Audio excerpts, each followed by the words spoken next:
Today we're going to be painting a Manticore. So let's get started on that.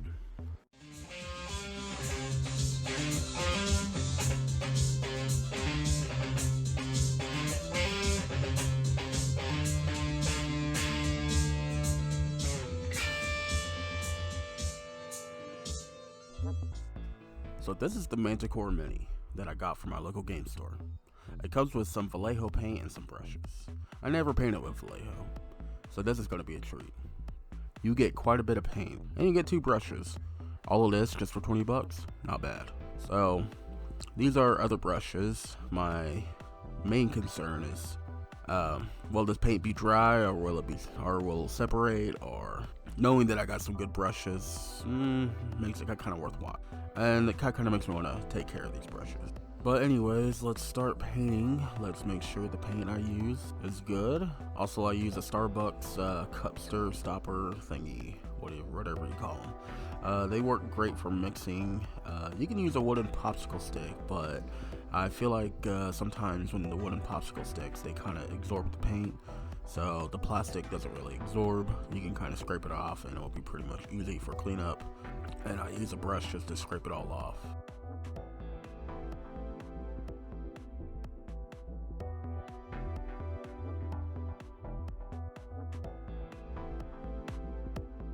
I'm painting these whole colors pretty much into a darker tone first for the wings so far, with a darker brown.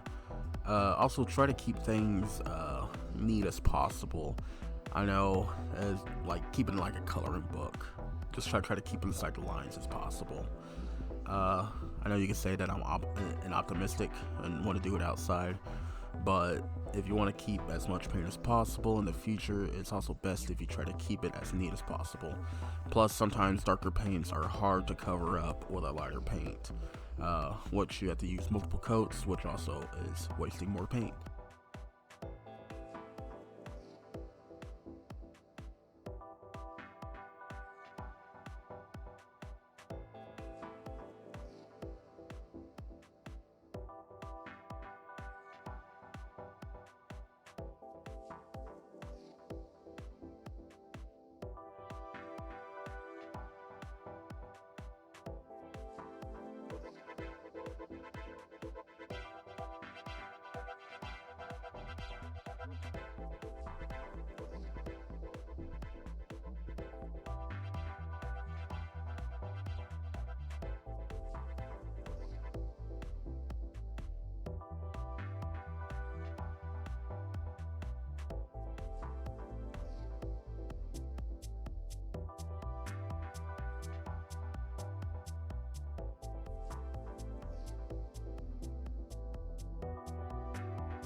So let's start with the body. First, I had to use a couple of paints that were kind of thick. Just to fix that, you just add a couple of drops of water.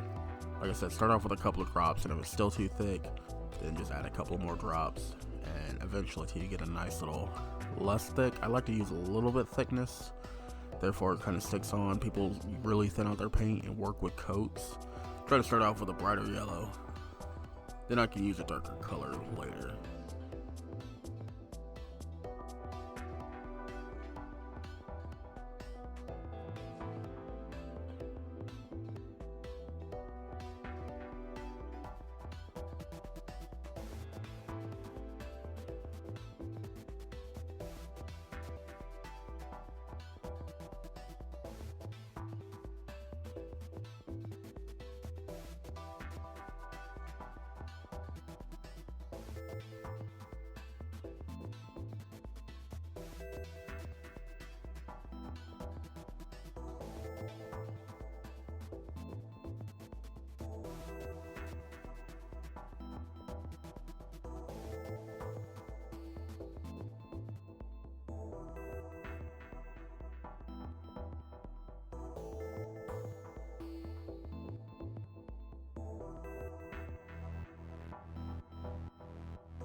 Next, I'm going to use a tan brown for the hair.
Next, I hit with the bones with some bone white. It was really thick. I had to drop a couple more drops of water because it was like really thick.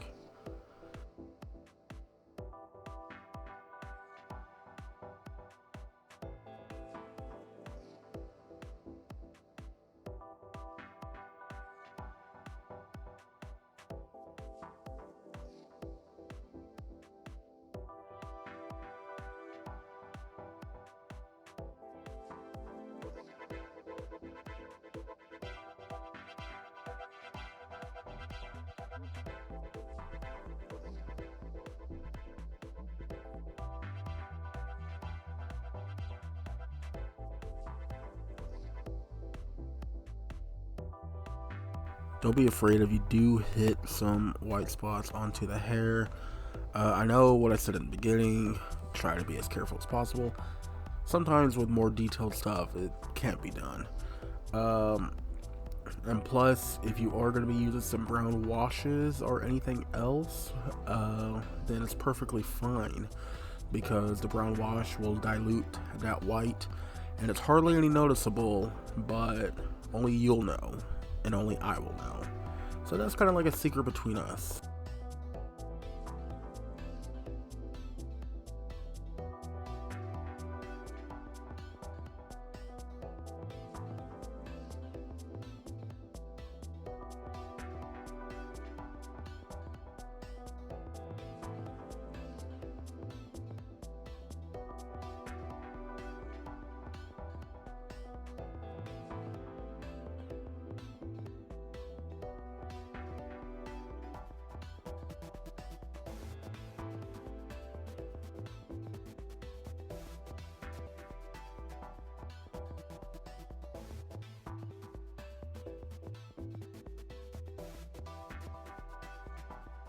Then I hit the wings up with some dry brushing. Dry brushing is my most favorite thing in the world. It really makes things pop out and stand out, and it makes everything. It just turns everything into a nicer color. Start out with a lighter color. You can dry brush with a lighter color and add a darker color, or you can add, if it's a darker color, add a lighter color. It just helps it stand out more. Make sure you have a really old brush, not a super old brush. Make sure you have a couple of these brushes. Knowing that some of these will destroy the foundation in most of them, just keep a couple of them handy, because for dry brushing it does get pretty forceful. As you see here, I'm pretty forceful with it, so like I said, keep a couple of them. Maybe some of the brushes that you used over time, start using those and start implementing them start using them as dry brushes until you start getting new brushes.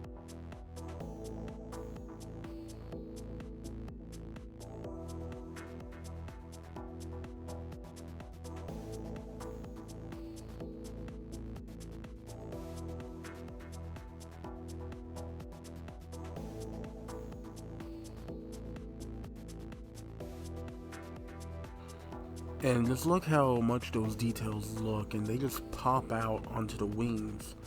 And this is the reason why I love dry brushing so much, because you can turn a plain simple piece and it can just pop out just like that, and it just looks more detailed without adding any more simple detail. You can go in there and paint every scale or everything, or you can just dry brush it on and it'll just pop it out just like that.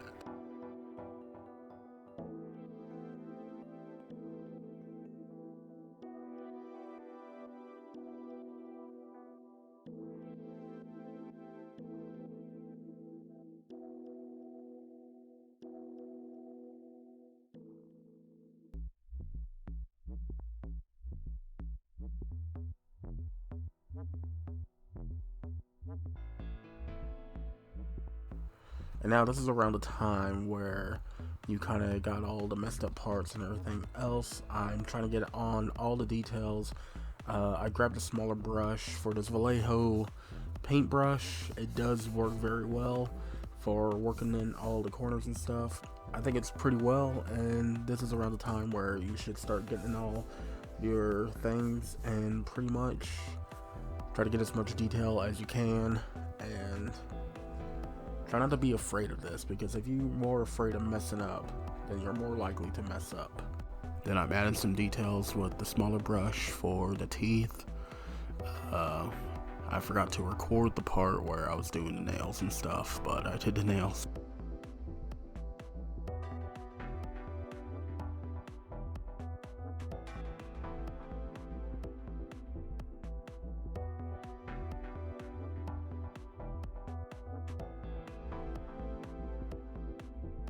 And now let's start with some washes. And this came with some washes, so I thought we could use some. I'm gonna do some washes for, what do you call it, the main fur. It turned out pretty nice. Washing is pretty, I like washing and dry brushing, but I think I'll probably like dry brushing a little bit more. And so what wet washing does, or what washes do, they kind of fill in the cracks, as in dry brushing they kind of highlight the raised edges into most things. For an example, if you do have a wash and you want some armor to have some wash into there, put some black or brown wash, and it kind of adds a tone to it, and it kind of looks like either the imaginative mind of like, oh, that's a gritty armor, instead of just having a pure shiny armor look.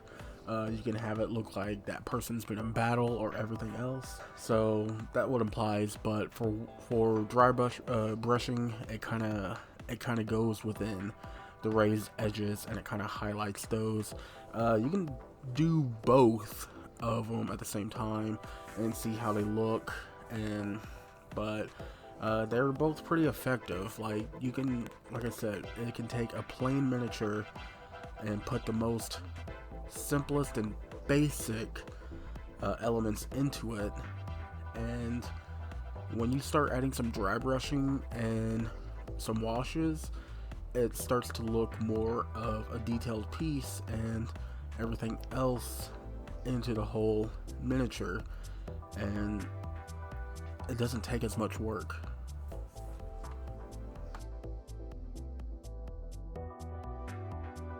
I started adding some more darker colors into the Manticore skin.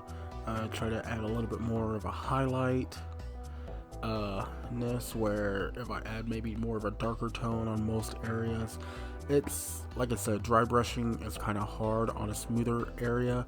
If it had like some ripples or anything, maybe that would have done well.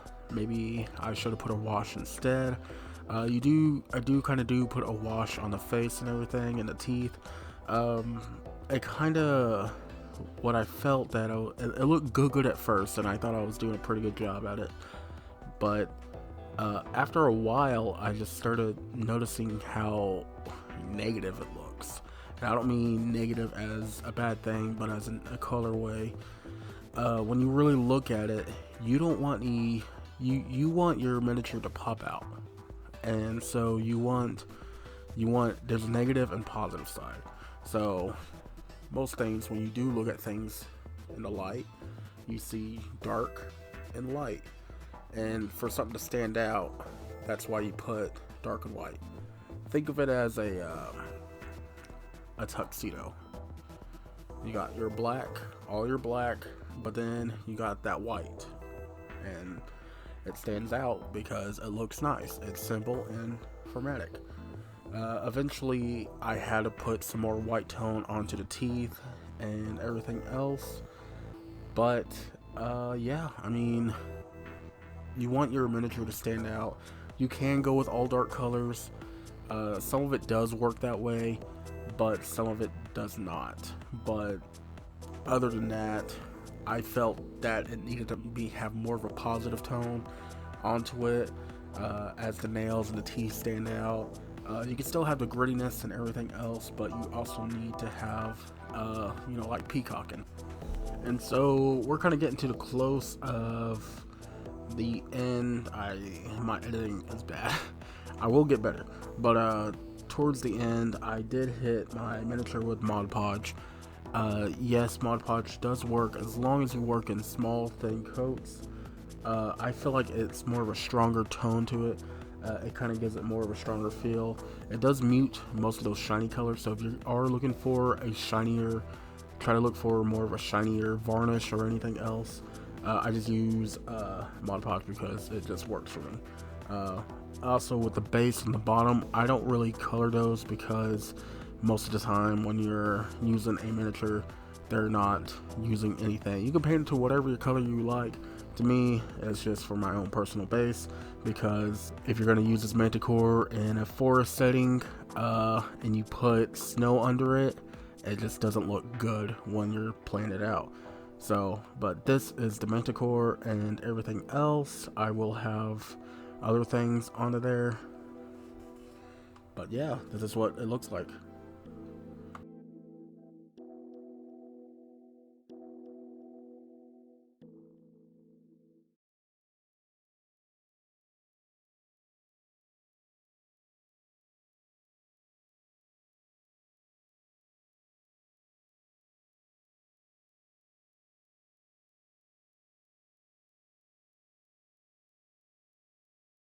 So this entire build was pretty good. My only regret about this paint job is I think I should have kept everything white onto it. I like the results so far, but like I said, I think I should have just kept all the bones white.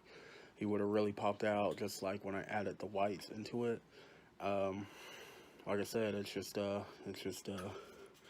crappy that that it just added that to it. So, but yeah, I mean, so far I'm impressed with it and everything else. So I hope you liked the video. Hope you can like and subscribe and everything else. So I'll be having a terrain build on Thursday.